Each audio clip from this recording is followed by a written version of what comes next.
अशी झणझणीत आणि चमचमीत भाजी जर तुम्ही बनवली ना, तर खरोखर सांगते तुम्ही पावभाजी विसरून जाल. आणि अतिशय साधी सोपी आहे. पावभाजीलाही दूर फेकेल अशी ही भाजी लागते. आठवड्यातून 2 वेळेस तरी ही भाजी माझ्याकडे बनते, कारण सगळ्यांना आवडते. अतिशय साधी सोपी आहे. काही झंझट नाही. खूप काही जास्त सामान लागत नाही. नमस्कार, मी स्वाती सोनाज रेसिपीमध्ये तुमचे खूप खूप अगदी मनापासून स्वागत करते. चला तर मग वेळ न घालवता रेसिपीला सुरुवात करूया. तर बघा, इथं हिरवे वाटाणे मी भिजत घातले होते आणि 2 दिवस राहिले तर बघा असे कोंब येऊन गेले. स्वच्छ परत धुवून घेतले, कुकरच्या भांड्यामध्ये टाकून घेतले आणि गरम पाणी बनवायला ठेवले होते. बघा, गॅस चालू केला आणि गरम पाणी टाकून घेतलं वाटाण्यांमध्ये, वाटाणे डुबतील इतकं. आणि आता हे परतून घ्यायचं, म्हणजे हलवून घ्यायचे वाटाणे. आता यात मी काहीच तेल वगैरे काही टाकणार नाही. तुम्हाला काही तमालपत्र वगैरे टाकायचं, हळद टाकायची टाकू शकतात. आता मी कुकरचं झाकण लावून घेणार आहे आणि एक आपल्याला 4 शिट्ट्या बनवून घ्यायच्या आहे. तर तुमचं कुकर कसं आहे बघा. जर 2 शिट्ट्यांमध्ये 3 शिट्ट्यांमध्ये होत असेल तर बघा, तर मी 4 शिट्ट्या होऊन देणार आहे. तर इथं काही मसाले बघा. मसाले म्हणजे बघा, इथं 4 कांदे मी कट करून घेतलेले आहे. आलं लसणाची पेस्ट घेतली. 4 टोमॅटोची पेस्ट करून घेतलेली आहे मध्यम आकाराचे. कांदे पण मध्यम आकाराचे आहे. कढीपत्ता घेतलेला आहे.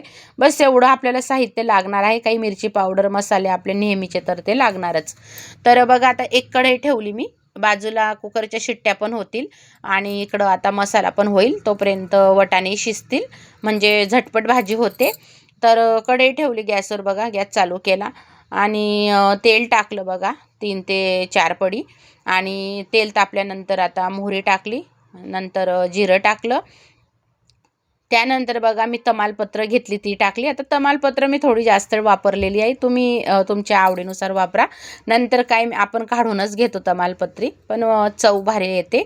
कढीपत्ता टाकून घेतला, हिंग टाकून घेतला छान असा. आता हे परतवून घ्यायचं आणि जी आलं लसणाची पेस्ट केली आपण, तीही टाकून घेतली.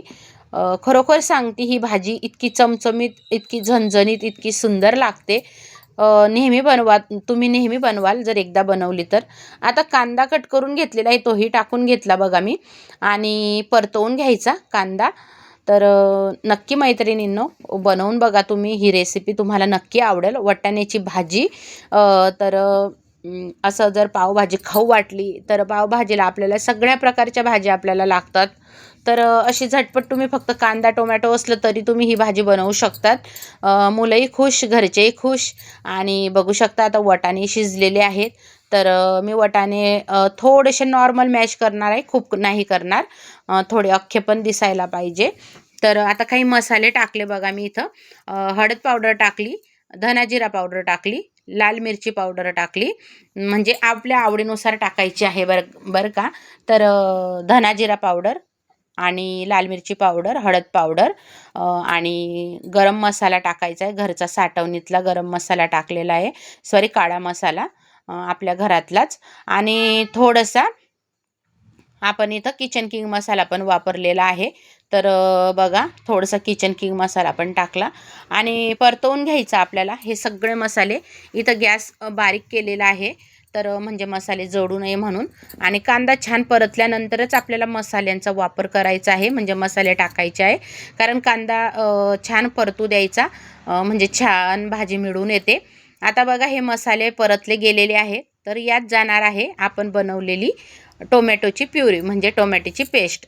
तर आपल्या आवडीनुसार आपण कांदा टोमॅटो घेऊ शकतात, असं काही नाही. तर बघा, इथं मी 4च कांदे आणि 4च टोमॅटो घेतलेले आहे. तर आता टोमॅटोची पेस्ट पण करून घेतली, टाकून घेतलेली आहे बघा मी. आणि छान परतवून घ्यायची आहे. का नाही, अगदी साधी सोपी, काही झंझट नाही. फक्त वाटाणे शिजवायचे आणि फक्त टोमॅटो, अद्रक लसूण आणि कांद्यामध्ये ही भाजी चविष्ट होते, स्वादिष्ट होते, रुचकर होते, खूप सुंदर होते. आणि परतवून घेतलेला आहे मसाला बघा. खूप सुंदर असा कलर येतो बरं का भाजीला, कारण मिरची दळताना काश्मीरी मिरची वापरलेली आहे, त्याच्यामुळं खूप छान कलर येतो भाजीला. आता मी झाकण ठेवून घेतलेलं आहे बघा, म्हणजे छान अशी वाफ येईल आणि मसाले पण छान शिजतील बघा. तर आता छान असं बघा मसाल्यांना तरी सुटलेली आहे आणि आता इथं थोडीशी कसुरी मेथी जाणार आहे, म्हणजे अगदी छान असं हॉटेलची चव आपल्याला घरच्या घरी मिळेल वाटाण्याची भाजी. आणि 1 क्यूब बघा मी बटरचा टाकलेला आहे, नाही टाकला तरी चालेल किंवा तुम्ही मग गावठी तूप असेल तर 1 चम्मच टाका. तर मी बटर टाकलेला आहे. खूप छान लागतं, म्हणजे एक टेस्ट खूप सुंदर लागते बरं का भाजीची जर आपण बटर टाकलं तर. तर आता 1 क्यूब टाकलेला आहे, एक आपल्याला अजून नंतर वापरायचा आहे. तर तुम्ही नाही वापरला तरी चालेल किंवा वापरा, छान लागतो. आता परत मी झाकण ठेवणार आहे मैत्रिणींनो, कारण छान असं परत आपण बटर टाकलेलं आहे, कसुरी मेथी, मग त्याचं छान मस्त फ्लेवर उतरतो भाजीत. आता इथं मी थोडंसं गरम पाणी टाकलेलं आहे, म्हणजे हे जे मसाले आहे हे छान शिजतील आणि भाजी मस्त मिळून येते. तर बघा अशी मस्त तरी पण सुटते आणि तुम्ही नंतर बघू शकता पाणी टाकल्यानंतर कशी तरी सुटलेली आहे. काही आपण झंझट न करता मस्त छान अशी साधी सोप्या पद्धतीने ही वाटाण्याची भाजी बनवू शकतो. तर नक्की बनवून बघा. आणि हो, आता बघा वाटाणे पण शिजलेले आहे आणि मी नॉर्मल मॅश केलेले आहे, खूप जास्त केले नाही, थोडे अख्खे पण ठेवलेले आहे. आणि बघू शकता काय सुंदर भाजी तयार झालेली आहे आपली, म्हणजे होत आहे. मैत्रिणींनो, जर तुम्हाला खरोखर ही माझी भाजी वाटाण्यांची भाजी जर आवडली असेल तर मोठ्या मनाने मोठ्या प्रेमाने लाईक शेअर सबस्क्राईब करायला विसरू नका. चवीनुसार मीठ गेलेलं आहे भाजीमध्ये. तर आणि हाईप डन करायला विसरू नका. ॲड सहित रेसिपी पूर्ण बघा आणि संपूर्ण बघा. आता बघा मी पाणी जेवढं होतं तेवढंच टाकलेलं आहे, नंतर पाण्याचा वापर काही केला नाही, कारण व्यवस्थित आहे भाजी. पाणी तर मी गरम करून ठेवलं लागलं तर, पण मग काही पाण्याची गरज वाटली नाही, कारण वाटाण्यांमध्ये पण पाणी होतं. तर बघा मस्त असं छान आता भाजीला उकळी येत आहे आणि खूप सुंदर प्रकारे तर एक 10 मिनटं बारीक गॅसवर आता मी भाजी शिजू देत आहे. आणि तुम्ही बघू शकता काय मस्त अशी भन्नाट अशी छान अशी तर्रीदार आणि चमचमीत झणझणीत ही वाटाण्याची भाजी पावभाजीला दूर फेकेल अशी ही भाजी तयार झालेली आहे. काय मस्त वास सुटलेला आहे घरामध्ये. नक्की बनवून बघा मैत्रिणींनो, आणि आवडल्यास नक्की मला कमेंटमध्ये सांगायला विसरू नका. तर बघा भाजी तयार झालेली आहे, कोथिंबीर गेलेली आहे, एक मस्त असा परत एक क्यूब गेलेला आहे बटरचा, म्हणजे भाजीला स्वाद अजूनच येतो. तुम्ही एक वापरला तरी चालेल. तर मैत्रिणींनो, कशी वाटली रेसिपी नक्की सांगा मला. बनवून बघा, झटपट होते, घरचे सगळे खुश. आणि तुम्हाला जर पावासोबत खायची तुम्ही खाऊ शकता. आम्ही मस्त छान पराठ्यांसोबत खाल्ली, म्हणजे चपातीचे पराठे बनवून गरमागरम, खूप भारी लागते. तर रेसिपीला भरभरून प्रेम दिल्याबद्दल मी तुमची हृदयातून आभारी आहे. असंच प्रेम सपोर्ट कायम असू द्या सोनाज रेसिपीवर.